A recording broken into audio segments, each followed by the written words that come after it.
मेरे प्यारे सज्जन और दुर्जन दोस्तों, आज हम ऐसे शख्स के बारे में बात करेंगे जिन्हें हमारे देश की जनता बहुत बुलाती है, पर वो आते ही नहीं। फिर मुझे जवाब भी मिला, बुलाती है मगर जाने का नहीं। बहुत घमंडी बुड्ढा है साला। शक्तिमान की ड्रेस पहन के निकल जाता है जब चले। किसी और को शक्तिमान बन के देखना ही नहीं चाह रहा। अब तो दे दे किसी और को शक्तिमान।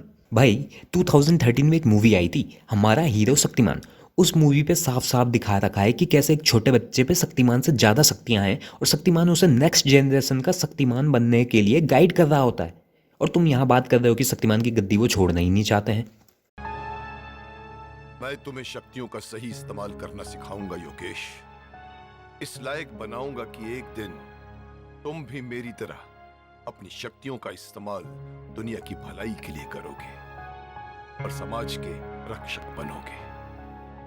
मुकेश जी ने अपने इंटरव्यू में कहा था कि ऑल इंडिया ऑडिशन करवा दीजिए, पर नहीं, तुम्हें तो स्टार किड्स देखने, तुम्हें वो देखने जो पहले से ही सितारे बन के बैठे हैं। तुम उन्हें सितारे कहते हो, तुम हर किसी को अपना पापा बना के घूम देते हो। ओए कौन किसको पापा बना रहा है? तोड़ दूंगा, फोड़ दूंगा, क्योंकि मैं पापा हूँ, इस दुनिया का पापा।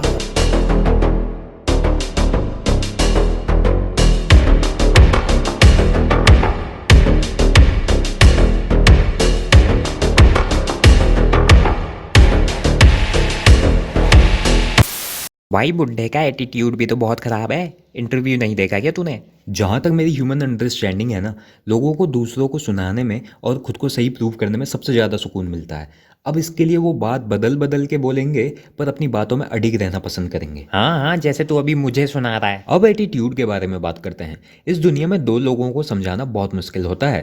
पहले जो खुद को कुछ ज़्यादा ही स्मार्ट समझते हैं पर वो होते नहीं हैं, और दूसरे जो बूढ़े होते हैं। जिस प्रकार ताज़ी रोटी बासी होते होते अकड़ जाती है, उसी प्रकार इंसान की सोच भी उम्र के साथ साथ रिजिड होती जाती है। अब इस सोच को चेंज करना इतना आसान नहीं होता। मुकेश जी के इंटरव्यू की इक्की दुक्की लाइन में भले ही उनका एटीट्यूड उतना अच्छा नहीं था, पर लोग उन्हें जज ऐसे कर रहे हैं जैसे खुद कोई बहुत बड़े साधु संत हों।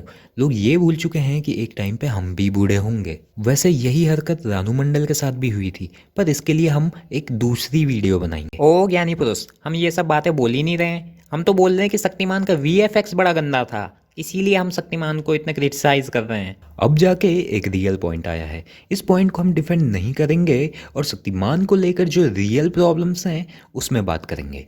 हमारे साथ एक ही प्रैंक होता रहता है कि हमारा शक्तिमान वापस आएगा, हमारा शक्तिमान वापस आएगा, मगर शक्तिमान है कि वापस आने का नाम ही नहीं लेता। करण अर्जुन भी टपकने के बाद वापस आ गए थे, मगर शक्तिमान के आने के चांसेस बड़े मुश्किल लग रहे हैं। वैसे मुकेश जी का इंटेंशन छोटे बच्चों के लिए वीडियो बनाना था, तो इसलिए हम VFX के बारे में कुछ नहीं कहेंगे। कर ही दिया ना डिफेंड अब तूने, पर अब तू इस गंदी सोच को डिफेंड नहीं कर पाएगा। वो धंधा कर रही है, वो धंधा कर रही है।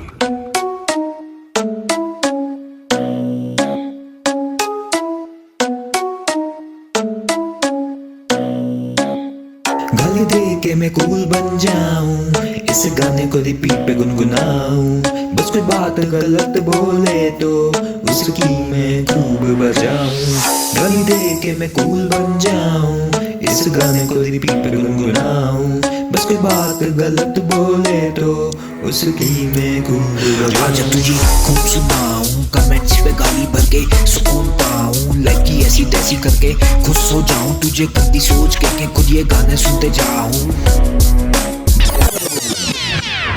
रुक रुक रुक, ये क्या गा रहा है तू? जहाँ तक मुझे याद है कि तूने ही मुझे ये गाना सुनाया था और इसे गुनगुनाया भी तू ही करता था। पहले तो तू गाने की ऐसी तैसी कर रहा है और लिरिक्स के थ्रू क्या ट्रोल्स को ट्रोल करने की कोशिश कर रहा है। जानता भी है किसका गाना है, उनको लेजेंड्स मानते हैं लोग। तेरे तो 200 तो तेरे सब्सक्राइबर नहीं है, औकात भी नहीं है तेरी कुछ उनके सामने। अभी तो कोई गंदी सोच के ऊपर ज्ञान दे रहा था। तो उनके गाने चलते भी तो है ना, तो तेरा कर्मा गाना कौन सुनने वाला है? बीज जो तू बोएगा उसी का फल ही तू भोगेगा, तू अपने कर्म से क्यों बांध रहा, उपजाओ जमी कोई खो देगा, लड़ा पर बीज जो तू बोएगा उसी का फल ही तू भोगेगा, तू अपने कर्म से क्यों बांध रहा, उपजाओ जमी कोई खो देगा।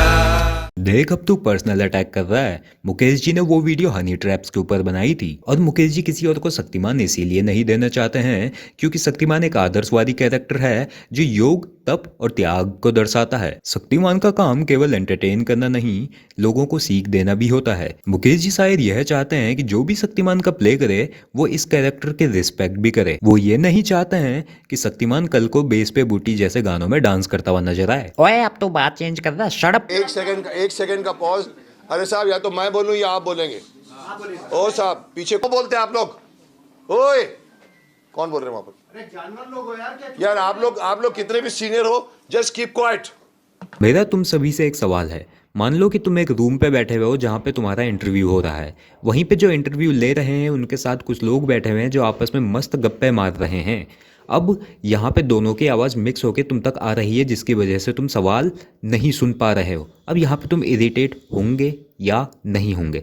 या ऐसा मान लो कि जो सवाल पूछने के लिए बुलाया है जिन्होंने, वो ही आपस में गप्पे मार रहे हैं, सुन नहीं रहे हैं। अब इस पे भी तुम इरिटेट होंगे या नहीं होंगे? अब ये मत कहना कि हमको तो क्लियर ऑडियो आ रही है। वो इसीलिए आ रही है क्योंकि उन्होंने माइक लगा रखे हैं और रिपोर्टर्स ने कॉलर माइक लगाए होते हैं। अब आज के लिए इतना ही, मिलते हैं अगली बार। 16-17 साल की उम्र